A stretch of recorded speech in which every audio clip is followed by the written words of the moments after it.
Welcome student. आज हम science का chapter 2 micro organism friend and foe उसके बारे में डिस्कस करेंगे। उसका ये पार्ट 1 है। पहले उसमें आ रहा है उसका इंट्रोडक्शन। तो माइक्रो ऑर्गेनिज्म जो है वो अपने आसपास का जो एटमॉस्फेयर होता है, एनवायरनमेंट होता है, उसमें हर जगह प्रेजेंट होते हैं, लेकिन वो इतने छोटे होते हैं कि हम उसको अपनी आंखों से नहीं देख पाते हैं। ये एयर, वाटर और सॉइल तीनों में प्रेजेंट होते हैं। नेक्स्ट स्लाइड में micro organism microbes. Microbes are very small organism which can not be seen with the unaided eyes, they can be seen only with the microscope. Micro organism में भी unicellular और multicellular.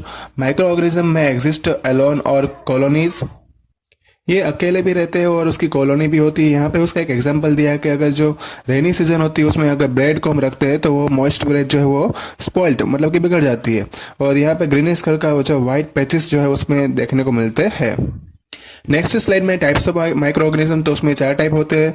उसके example यहाँ पे बताए हुए। पहला है बैक्टीरिया, उसमें आता है लैक्टोबैसिलस, इकोली बैक्टीरिया। एल्गी में आएगा क्लाइडोमोनास स्पाइरोगाइरा। फंगी में bread mould, Penicillium, Aspergillus and protozoa में आएगा amoeba, paramecium. Virus are also considered as a micro organism. Virus को एक अलग ही जो है मतलब माइक्रो ऑर्गेनिज्म जो कंसिडर होता है, लेकिन ये थोड़ा अलग टाइप का होता है क्योंकि ये जो अब होस्ट की बॉडी के अंदर जो है प्रोड्यूस होता है, जैसे बैक्टीरिया, प्लांट्स और एनिमल जैसे होते हैं वैसे ही ये प्रोड्यूस होता है। दूसरे कॉमन एलिमेंट जो है like cold, influenza, most cough are caused by viruses. मतलब जितने भी हमें अलग अलग टाइप के जो फ्लू आते हैं, जो अलग अलग बुखार आते हैं, वो भी वायरस की वजह से आते हैं। Serious disease like polio, chicken pox, ये भी वायरस की वजह से होता है। नेक्स्ट स्लाइड में बैक्टीरिया, एल्गी, प्रोटोजोआ, फंगी के यहाँ पे पिक्चर बताए हुए हैं। बैक्टीरिया में स्पाइरल बैक्टीरिया है, रॉड शेप बैक्टीरिया है। एल्गी के अंदर क्लाइडोमोनास स्पाइरोगाइरा है। प्रोटोजोआ अमीबा और पैरामीशियम। फंगी में ब्रेड माउल्ड, पेनिसिलियम और एस्पेरिजिलिस का फोटो दिया है। वायरस में भी यहाँ पे 2 अलग अलग टाइप के जो वायरस होते हैं, HIV वायरस, उसका एक फोटो बताया हुआ है। और नेक्स्ट स्लाइड में है फ्रेंड और फो। कोई कोई माइक्रो ऑर्गेनिज्म जो अपनी लाइफ में अलग बहुत ही अच्छा इंपॉर्टेंट रोल प्ले करते हैं, जैसे कि थोड़े माइक्रो ऑर्गेनिज्म जो है वो अपनी लाइफ में यूजफुल है और दूसरे जो है हार्मफुल है। जो माइक्रो ऑर्गेनिज्म अपने दूध में से जो मतलब कि जो हम दूध पीते हैं उसमें से दही बनाते हैं, थोड़े चीज़ बनाते हैं, pickles, bread, cake, pastries, alcohol, wine, vinegar, ये सब बनाने में हेल्प करते हैं। तो ये ऑर्गेनिज्म जो है अपने फ्रेंड की तरह बिहेव करते हैं। मेकिंग कर्ड फ्रॉम मिल्क, तो उसमें जो है उसका नाम क्या होगा बैक्टीरिया के यहाँ पे बताया हुआ। तो bacteria called lactobacillus reproduce in milk and help to convert the milk into curd. ये लैक्टोबैसिलस बैक्टीरिया है जो मिल्क में से क्या बनाते हैं, कर्ड बनाने में हमारी हेल्प करते हैं। Making bread, the fungus called yeast produce in flour dough and produce the carbon dioxide during the respiration which makes the dough soft and help in making bread, cakes, biscuit, pastries etc। तो इस तरह से yeast जो है वो हमें bread, cake, biscuit बनाने में और पेस्ट्री बनाने में हेल्प करती है। क्योंकि जब यीस्ट अपना ब्रीथिंग करती है तब उसमें से वो कार्बन डाइऑक्साइड प्रोड्यूस करती है, उससे ये अपने इडली है या तो ये ब्रेड है वो फूल जाती है, और इसलिए वो यहाँ पे उसका फोटो जो भी दिया हुआ है इसी तरह से वो हमें हेल्प करती है। नेक्स्ट जो है इंपॉर्टेंट स्लाइड आ रही है commercial use of micro organism. Micro organism जो है उसका लार्ज स्केल प्रोडक्शन, जो अल्कोहल का, वाइन, एसिडिक एसिड जिसको विनेगर बोलते हैं, उनके प्रोडक्शन में माइक्रो ऑर्गेनिज्म का यूज होता है। ईस्ट का यूज जो है जो प्रोडक्शन होता है अल्कोहल, वाइन का, उसमें ईस्ट का यूज होता है। और ईस्ट को इसलिए ग्रो करवाया जाता है और नेचुरल शुगर के ऊपर। और जो ग्रेन जैसे कि बर्ली है, व्हीट है, राइस है, क्रस्ट फ्रूट जूस है, इसी में ईस्ट को ग्रो करवाया जाता है। दूसरा जो प्रोसेस ऑफ कन्वर्ट जो होती है, जैसे कि शुगर का अल्कोहल बनता है, उसको क्या बोलते हैं, फर्मेंटेशन रिएक्शन। ये सबसे पहले डिस्कवर करने वाला साइंटिस्ट का नाम क्या था, लुइस पास्चर, जिसने 1857 में इसको डिस्कवर किया था। इस प्रोसेस को याद रखना, फर्मेंटेशन रिएक्शन उसको बोलते हैं। नेक्स्ट स्लाइड में medicinal use of micro organism. जब भी हम बीमार पड़ते हैं तो डॉक्टर हमें जो एंटीबायोटिक टेबलेट, कैप्सूल या तो इंजेक्शन जो है पेनिसिलिन का देते हैं। ये इनका सभी का सोर्स जो होता है वो माइक्रो ऑर्गेनिज्म ही होता है। और सभी मेडिसिन जो ये होती है उनको क्या बोलते हैं, एंटीबॉडीज। आजकल जो है एंटीबॉडीज का यूज, एंटीबॉडी जो बनती है उसमें बैक्टीरिया और फंगी का यूज होता है। स्ट्रेप्टोमाइसिन, स्टेट्रिसाइक्लिन, एरिथ्रोमाइसिन ऐसी जो दवाइयाँ मिलती है उसको हम एंटीबॉडीज डिजीज के फॉर्म में जानते हैं। और दिस मेडिसिन किल और stop the growth of disease causing micro organism. यही मेडिसिन वो है जो हमारी बॉडी में माइक्रो ऑर्गेनिज्म का ग्रो करने में, रोकने में, उसका स्टॉप करने में हेल्प करती है। अब नेक्स्ट स्लाइड में आ रहा है precaution while administering antibodies. It is important to remember that antibodies should be taken only on the advice of the qualified doctor. जो क्वालिफाइड डॉक्टर हमें प्रिस्क्राइब करते हैं दवाई, उसी के हिसाब से हमें एंटीबॉडीज लेनी चाहिए। जैसे ही हम ये दवाई लेते हैं वो उसको कोर्स को भी कंप्लीट करना चाहिए। अगर हम एंटीबॉडीज जो है वो गलत लेते हैं या उसका डोज कंप्लीट नहीं करते हैं तो उसका ड्रग जो है वो लेस इफेक्टिव रहता है और हमें ऐसा हो सकता है कि वो फिर से दवाइयाँ लेनी पड़े। मतलब जो हमारा कोर्स है वो हमें अच्छे से कंप्लीट करना चाहिए। Also antibiotic taken unnecessary may kill the beneficial bacteria in the bodies, and antibodies however are not effective against the cold and flu as these are caused by viruses। ये antibodies जो है इतनी effective नहीं रहेगी जैसे cold and flu अगर होता है तो, क्योंकि ये तो वायरस की वजह से होता है। और दूसरा पॉइंट यहाँ पे जो था कि एंटीबॉडीज हम लेते हैं वो कभी कभी हार्मफुल बैक्टीरिया, मतलब कि उसके साथ साथ हमारे बेनिफिशियल बैक्टीरिया जो बॉडी के अंदर रहते हैं उनको भी मार देती है। मतलब हमें कोई भी एंटीबॉडीज है वो नहीं लेनी है, डॉक्टर जो प्रिस्क्राइब करता है वही वाली लेनी है। नेक्स्ट स्लाइड में आ रहा है पेनिसिलिन। 1929 में अलेक्जेंडर फ्लेमिंग जो था उसने पेनिसिलिन का डिस्कवर किया था। ये एक culture of disease causing bacteria उसके ऊपर वर्किंग कर रहे थे।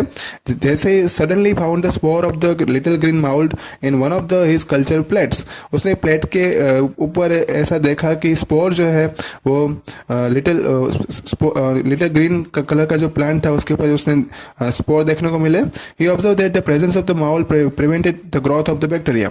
ये जो माउल्ड बना था उसने बैक्टीरिया के ग्रोथ को रोक दिया था। In fact he also killed the many of this bacteria. और यही माउल्ड जो है उसने बहुत सारे बैक्टीरिया को मार भी दिया था। और यही माउल्ड को आज क्या बोला जाता है, पेनिसिलिन। मतलब कि एक दवाई के फॉर्म में ये डिस्कवर हुई। इसको कौन था डिस्कवर करने वाला, अलेक्जेंडर फ्लेमिंग। नेक्स्ट स्लाइड में आ रहा है वैक्सीन। जब भी कोई डिजीज कॉजिंग माइक्रोब जो है बॉडी में एंटर करता है तो अपनी बॉडी जो है वो उसके अंदर एक अपने आप जैसे बैक्टीरिया या तो वायरसेस के सामने फाइट करने के लिए एंटीबॉडीज प्रोड्यूस हो जाता है। और बॉडी को ये भी पता होता है कि इसको ऐसे माइक्रोब के सामने कैसे लड़ना है। इसी तरह से अगर कोई कमज़ोर माइक्रोब्स अगर अपनी बॉडी में प्रवेश करता है तो डायरेक्टली अपनी हेल्दी बॉडी जो है वो एंटीबॉडी प्रोड्यूस करती है और उसके सामने लड़के उसको मार देती है। और इसी तरह से अब एंटीबॉडीज अपने बॉडी के अंदर रहता ही है और हमें जो डिजीज कॉजिंग माइक्रोब जो थे उसे होने वाले रोग से हमें बचाता रहता है। इसी तरह से जो है वैक्सीन भी वर्क करती है। थोड़े ऐसे जो डिजीज ऑलरेडी चल रहे हैं अपने वर्ल्ड में, जैसे कि कोलेरा है, ट्यूबरकुलोसिस है, स्मॉल पॉक्स है, हेपेटाइटिस है, इनको वैक्सीनेशन से हम प्रिवेंट कर सकते हैं। चिल्ड्रन को पहले से ही जो है ऐसे डिजीज के सामने लड़ने के लिए इंजेक्शन पहले से ही प्रोवाइड किए जाते हैं जब वो छोटे होते हैं। और नेसेसरी वैक्सीन भी जो है हॉस्पिटल में आजकल अवेलेबल है। और वैक्सीनेशन जो बच्चों को दी जाती है वो जैसे कि पोलियो के सामने दी जाती है, तो उसमें एक प्रोग्राम चल रहा है। उस प्रोग्राम का नाम है पल्स पोलियो प्रोग्राम। एक पोलियो की जो ड्रॉप है बच्चे को पिलाई जाती है, एक्चुअली वो क्या है, एक वैक्सीन है और उसको क्या बोलते हैं, ओरल वैक्सीनेशन। आजकल जो है वैक्सीन जो है वो लार्ज स्केल पे बनाई जाती है।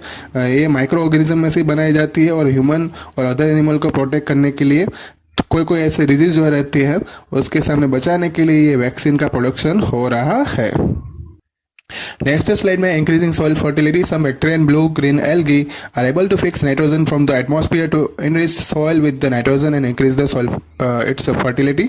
मतलब कि जो बैक्टीरिया होते हैं, ब्लू ग्रीन एल्गी होती है, वो नाइट्रोजन को सॉइल में फिक्स करवा सकते हैं।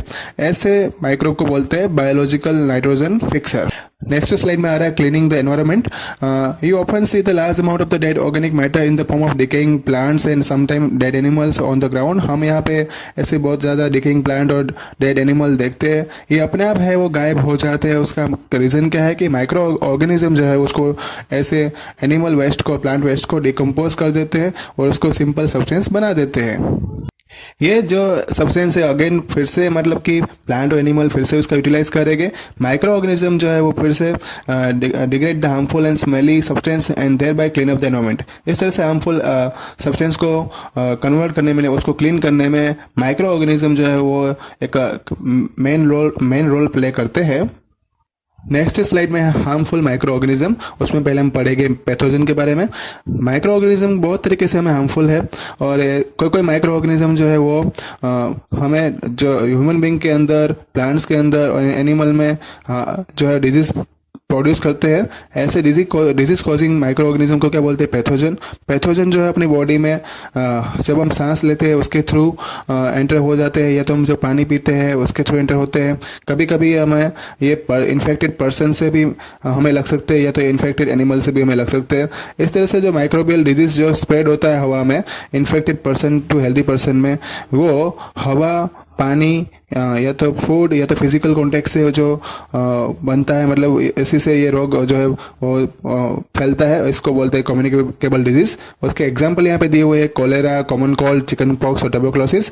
कोई भी पर्सन जो है अगर वो छींक खाता है और उसको जुकाम है मानो के, तो वो हज़ारों ऐसे मॉइस्चर के ड्रॉपलेट जो है उसके आसपास के एटमॉस्फेयर में फैलाता है, और उसके अंदर क्या होता है? वायरस होता है। वायरस इस तरह से हेल्दी पर्सन के अंदर जो है वो एंट्री करता है जब सामने वाला इंसान उसको ब्रीथिंग करता है, उसमें ब्रीथिंग के अंदर वो वायरस चला जाता है।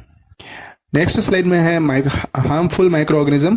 थोड़े इंसेक्ट या तो एनिमल ऐसे होते हैं जो एक कैरियर डिजीज कॉजिंग माइक्रोब के फॉर्म में काम करते हैं, जैसे कि यहाँ पे दिया हुआ है हाउस फ्लाई। हाउस फ्लाई भी एक ऐसी कैरियर है जो डिजीज को स्प्रेड करने में हेल्प करती है।